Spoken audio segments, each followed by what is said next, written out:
This week exclusive, General Keith Alexander, the four-star general who heads the National Security Agency. General Alexander, thank you so much for coming on this morning. First off, this news that Snowden is apparently on his way to Moscow, perhaps to Venezuela. To get to the point that Pierre was just making, do you understand why the system did not blink red in a way that could prevent Snowden from leaving Hawaii in the first place with those secrets? No, I don't. It's clearly an individual who's betrayed the trust and confidence we had in him. This is an individual who is not acting, in my opinion, with noble intent. And when you think about what our mission is, I want to jump into that because I think it reflects on the question you're asking. You know, my first responsibility to the American people is to defend this nation. And when you think about it, defending the nation, let's look back at 9/11 and what happened. The intel community failed to connect the dots in 9/11. And much of what we've done since then were to give us the capabilities, and this is the business record FISA, what's sometimes called Section 215, and the FAA 702, two capabilities that help us connect the dots. The reason I bring that up is that these are two of the most important things from my perspective that helps us understand what terrorists are trying to do. And if you think about that, what Snowden has revealed has caused irreversible and significant damage to our country and to our allies. When on Friday, we pushed to Congress over 50 cases where these contributed to the understanding and, in many cases, disruption of terrorist plots. And I brought with me a quote because I thought it was important to read this. And as an Army officer, you may know I can't read that good, but I'm going to try. This was a report issued by the Senate Select Committee on Intelligence in 2012 in support of the reauthorization of the 2008 amendments to FISA. And I quote, "Through 4 years of oversight, the committee has not identified a single case in which a government official engaged in willful effort to circumvent or violate the law." What that means specifically is we take protecting our civil liberties and privacy as one of our key foundational values. And I want to ask more about that, General. But first, one more question about pretty startling that you didn't know why the alarm bells did not go off. So what's to say that this couldn't happen again? There are about 3.5 million private contractors with top secret classification, about 1 million with government clearances. How can you prevent this from happening again? Well, this is a key issue that we've got to work our way through. Clearly, the system did not work as it should have. He betrayed the trust and confidence we had in him. This was an individual with top secret clearance whose duty it was to administer these networks. He betrayed that confidence and stole some of our secrets. We are now putting in place actions that would give us the ability to track our system administrators, what they're doing, what they're taking, a two-man rule. We've changed the passwords. But at the end of the day, we have to trust that our people are going to do the right thing. This is an extremely important mission, defending our country. When they betray that trust, well, then we have to push it over to the Department of Justice and others for the appropriate action. In the statement that Hong Kong put out this morning explaining why they allowed Snowden to leave, they also say they've written to the United States government requesting clarification on reports based on Snowden's information that the United States government had hacked computer systems in Hong Kong. He said that the NSA does all kinds of things like hack Chinese cell phone companies to steal all of your SMS data. Is that true? Well, we have interest in those who collect on us as an intelligence agency. But to say that we're willfully just collecting all sorts of data would give you the impression that we're just trying to canvass the whole world. The fact is, what we're trying to do is get the information our nation needs, the foreign intelligence. That primary mission in this case, and the case that Snowden has brought up, is in defending this nation from a terrorist attack. Now, we have other intelligence interests just like other nations do. That's what you'd expect us to do. We do that right. Our main interest, who's collecting on us? And I just say, let's look back at where that source comes from. Well, that was the government of Hong Kong, though, putting out that statement. Are you confident that we have not broken the laws of Hong Kong? I'm confident that we're following the laws that our country has and doing what we do. We have a set of laws that guide how NSA acts. We follow those laws. We have tremendous oversight by all three portions of the government, the courts, Congress, and the administration. And when you look at these laws and the way they've been passed and the oversight mechanisms that we have, I am confident that we are following our laws. Finally, the final point that Pierre made, the question about some government officials are asking whether WikiLeaks is a legitimate journalistic organization or an enemy of the state. Where do you come down on that?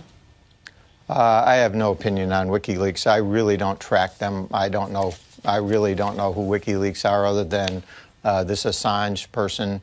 My job, again, defend the nation.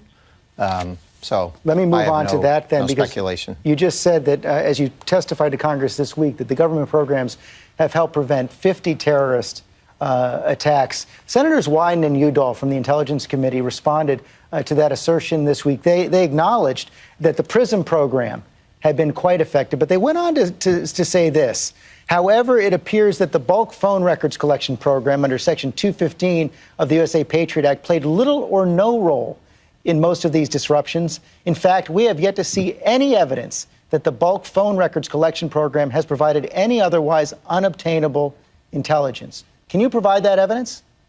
Yes, and I think we did. Now, here's the facts. I think what they put on the table, if you look at it just across the board, across these 50, the business record FISA is only going to focus on those that had a nexus in the United States. And that's a little over 10. So when you look at it, the scope that the business record FISA can deal with is those that are just over 10. And in those, I think it contributed in the majority of cases. It allowed us to form some of the dots. And I think that's key in what we're trying to do. Look at where this came from. And I think you heard part of the testimony on Tuesday, as you'd mentioned. In 2001, Midar, who was in California, the intelligence community didn't know that. We weren't able to connect those dots. So these programs are helping us connect the dots. I think that's very important to have the tools of this. We can argue over which dot is the most important, but at the end of the day, we didn't have enough information to connect those dots. And I think working with FBI, CIA, and others, our job is to get that information. If we're going to defend the information, we need the intelligence to do it. Now, here's the key. I think another important point, George, on this. Look at the information that we're collecting. In 2012, less than 300 selectors were approved for reasonable articulable suspicion that we could look at in that database. So it is a very small set. 2/3 of those are foreign. 1/3 were in the U.S. Now, of those 1/3, note that we treat all phones inside the U.S. as U.S. persons. So in this case, when we talked about the 2009 case of Zazi, he was in Colorado. That is considered a U.S. person. So from our perspective, tracking those people is the most important thing we can do. Here's what's in the balance. Over 50 cases globally, over 10 in the United States. These two capabilities helped us form the dots. I think that's what the American people want us to do. And note that we have not, in a single case, had a place where a government official engaged in willful effort to circumvent or violate the law. 0 times have we done that. So you say it's from my completely in the law. You know, when you talk about this tracking, though, the president told Charlie Rose this week that what he could say unequivocally is that if you are a U.S. person, the NSA cannot listen to your telephone calls. Now, I understand that under the 215 program, you don't listen to the phone calls, but is that statement correct? I would assume, and tell me if I'm wrong here, that if an NSA analyst is tracking someone, say, in Cuba or someone overseas who then calls the United States, you're going to listen to that phone call, correct? Right. You're asking a different set of questions. So let me put, first of all, the prime directive on the table. The FISA law makes it clear. In order for the NSA to target the content of a U.S. person's communications anywhere in the world, anywhere, NSA requires probable cause and a court order, a specific court order. So if we're targeting outside the United States a terrorist, and they happen to talk to a U.S. person inside the United States, yes, we would follow that law. And the minimization procedures that I think were leaked earlier this week talk about the responsibilities that we now have with respect to those U.S. persons. And we follow those. We train our people how to do this right. We get oversight by justice. We get oversight by the courts. We get oversight by the administration and by Congress. All three parts of government. From my perspective, our most important job is defending this nation. We follow the laws and we defend this nation. And I would tell you, when you look at, on balance, over 50 cases that we've helped disrupt terrorist plots and contributed information to those, 0 times have we come up with a place where we have failed the public's confidence or Congress' confidence in these laws. I think that's pretty good. I think that's what we've got to do, is we've got to move this debate from a political debate to a debate on national security, because that's what we're talking about, the security of this country. And the head of the Director of National Intelligence, Mr. Clapper, has said that cyber threats are the top national security threat. And you are the head of the U.S. Cyber Command, so you preside over elements of the Navy, the Air Force, the Army that deal with cyber warfare operations. And in your testimony to Congress, you said that this involves both defensive cyber warfare, but also offensive operations. Here's what you said. This is an offensive team that the Defense Department would use to defend the nation if it were attacked in cyberspace. 13 of the teams that we're creating are for that mission set alone. And one of the documents leaked by Mr. Snowden, the PPD-20, I believe, elaborates on that authority. He also says that you have emergency authority to act on your own in circumstances, including anticipatory action against imminent threats. So that's a preemptive capability, preemptive authority for you. Can you help explain under what kind of circumstances you would be authorized on your own to launch an offensive act of cyber warfare? So, to be clear, what I can do on my own right now is within our networks to launch offensive measures to stop somebody from getting into the networks. Anything that I want to do outside the networks that is offensive in nature, we would have to call the Secretary and the President to get their approval. So there are things that we can do to stop packets in flight, but from our perspective, any actions that's offensive in nature would require the policymakers. This is no different than if you think about the nuclear situation.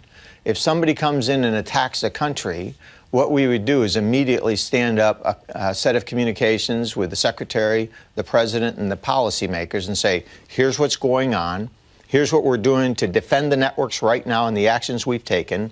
And those are described in that as the defensive cyber effects operations. And here's what we'd recommend to secure the nation. Here's the steps we need to take. And the president would have several options. He could take diplomatic, he could take military, he could take intelligence. He has a range of options. We would present some of the options. And then the president and the secretary would choose what to do. They may just call the offending country or actors and say stop, or they may choose else. But that's a policy decision. Finally, the chairman of the House Intelligence Committee, Mike Rogers, was on this program a short while ago, and he said we're losing the cyber war to China. Is he right? Well, I think our nation has been significantly impacted with intellectual property, the theft of intellectual property by China and others. That is the most significant transfer of wealth in history. And it goes right back to your initial question. Who's taking our information is one of the things I believe the American people would expect me to know. That's one of my missions. Who's doing this to us and why? So when you ask your initial question, why, there's part of the answer. Who's coming after us? We need to know that so we can defend this nation. General Alexander, thank you very much for your time this morning. Thank you.